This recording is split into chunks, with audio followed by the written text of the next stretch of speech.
Vim aqui na beira da praia para falar com vocês algo que o Espírito Santo me chamou a atenção. Eu estava conversando com Deus, perguntando a Ele o que mais o Senhor tem para nos fornecer, para a gente transformar em mensagem, a gente não ficar desocupado sem fazer nada. A gente quer trazer mensagem, tanto aquelas adquiridas na madrugada, quanto aquelas adquiridas na alvorada, e passar a manhã, a tarde e a noite ocupado, produzindo pão, produzindo em função do reino do Senhor. Então o Espírito Santo, no meu íntimo, me trouxe em memória as diversas vezes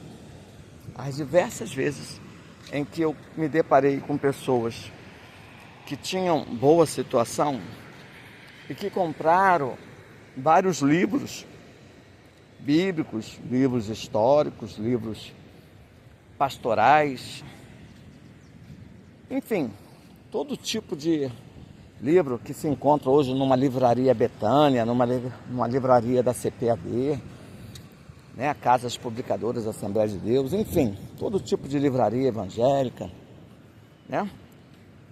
Uma gama enorme de livros extraordinários.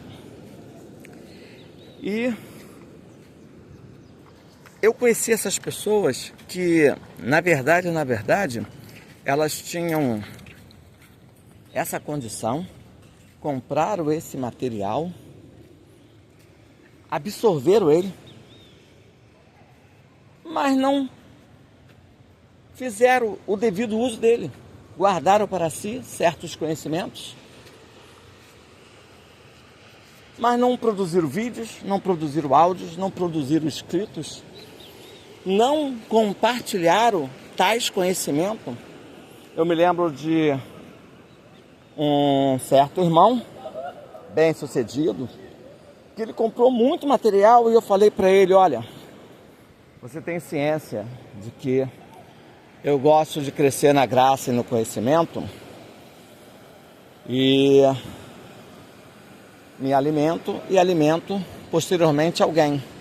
Eu gosto de ensinar, eu gosto de instruir, eu gosto de apresentar verdades. Você pode me emprestar alguns de seus livros? Eu leio tudo em 30 dias. Eu sou capaz de ler alguns livros em 30 dias. 30 dias. Eu absorvo, faço anotações e prego. Porque eu não tenho vergonha de falar. Vários pastores, vários ministros do Evangelho chegavam até a mim: Ricardo, eu estou com a ideia de pregar sobre um determinado assunto. E eu chegava e dizia: olha, prega isso, isso e isso. Esse assunto tem ampla abordagem. Então, eu vou te trazer essas amplas abordagens. É isso, isso, isso. E as pessoas ficavam maravilhadas e iam pregar. E era sucesso. Eu não tenho vergonha de dizer que uma certa vez, numa semana, eu estudei sobre o templo de Salomão.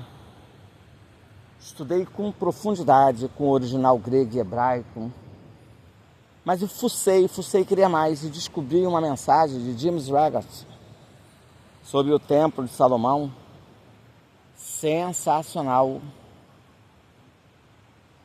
Que agregou muito ao estudo que eu fiz. Mas eu continuei fuçando mais. E vi um vídeo judaico, dos rabinos judaicos, falando sobre a construção do templo. Que mensagem se podia tirar dali. Sensacional. Eu falei: Jesus, eu faço um estudo profundo, aí descubro James Raggart com outro estudo profundo e descubro um judeu com estudo profundo. Uma semana, gente, estudando isso. Aí fui no final de semana para um congresso.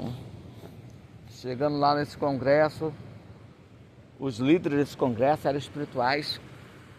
E eles tinham na tribuna vários pastores, tinham reverendos, tinham missionários, tinham bispos, tinham teólogos, tinham bacharéis,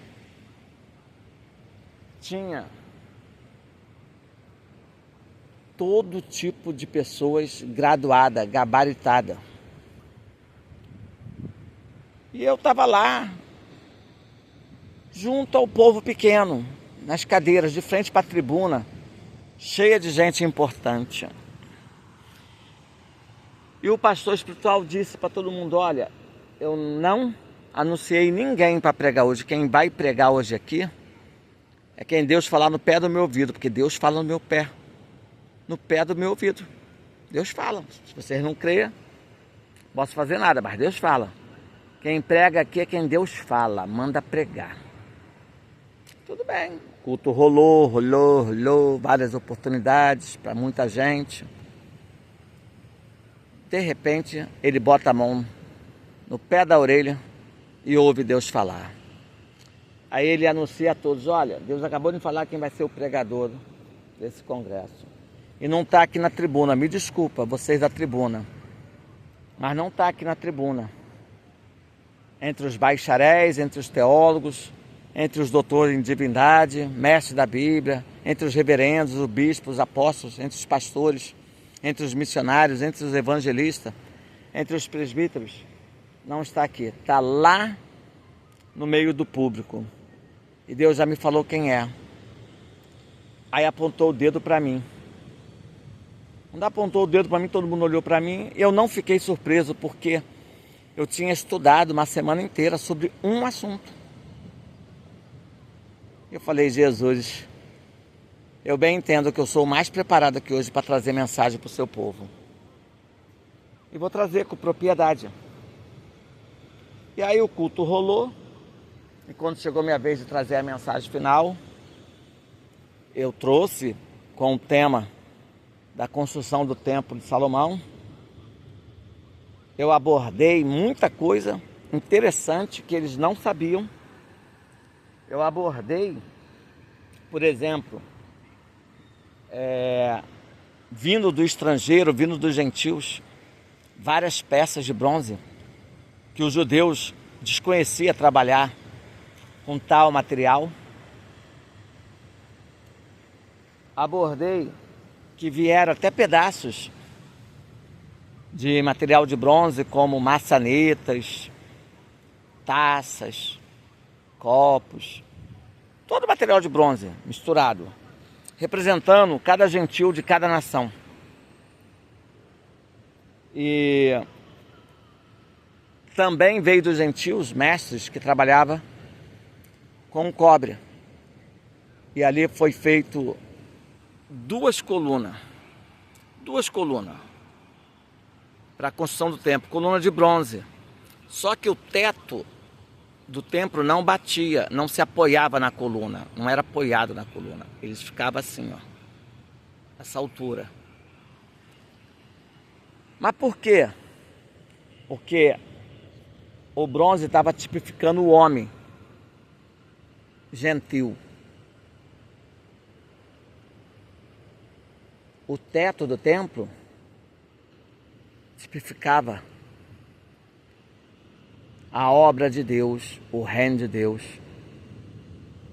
Então, a obra de Deus, o reino de Deus, não é sustentada pela coluna.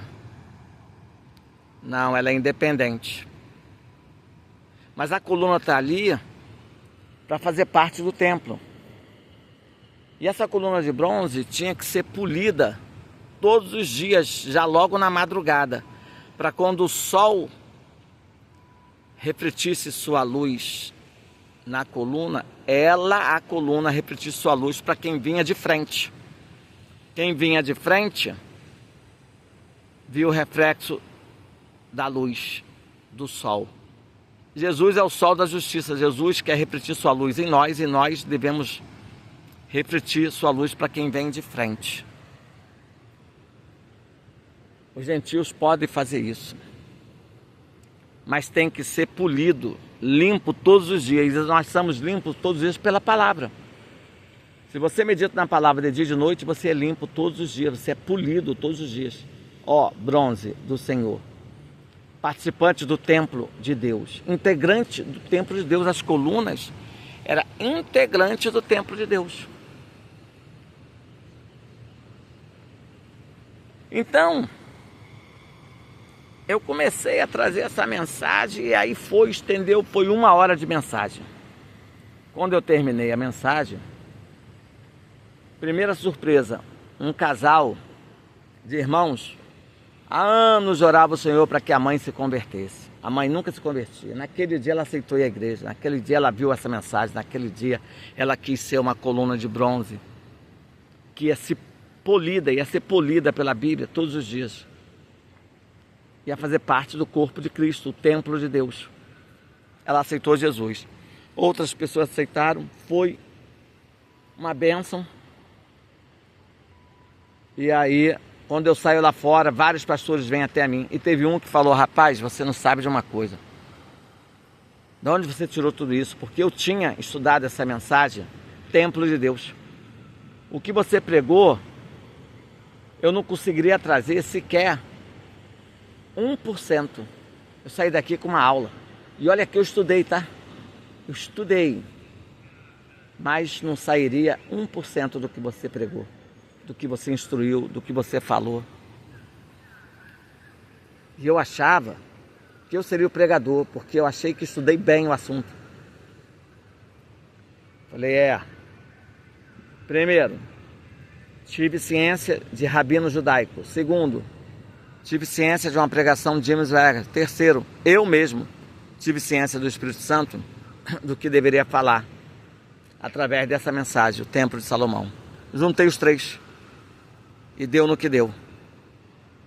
Deu salvação, deu bom.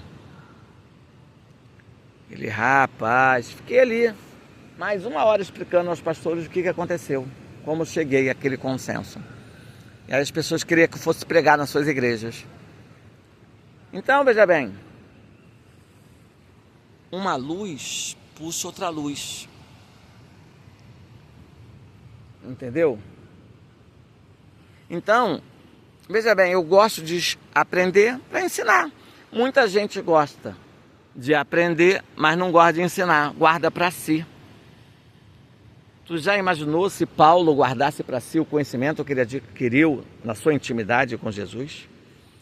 Você já imaginou se Pedro guardasse para si o conhecimento que ele obteve na sua relação com Jesus? Você já imaginou se os discípulos guardassem para si os ensinamentos que ele obteve com o Senhor Jesus? Se a gente guardar para nós o conhecimento que obtemos na nossa relação com Jesus, como os outros poderão se salvar? Por nosso intermédio. Não vão. Jesus teria que aparecer para todos. Então a conversão seria baseada, pautada em Jesus aparecer para quem ele quiser. Eu quero aparecer para aquele ali. Vai lá e aparece. Que nem apareceu para Paulo. Eu vou aparecer para todos como eu apareci para Paulo. Gente, não faz sentido.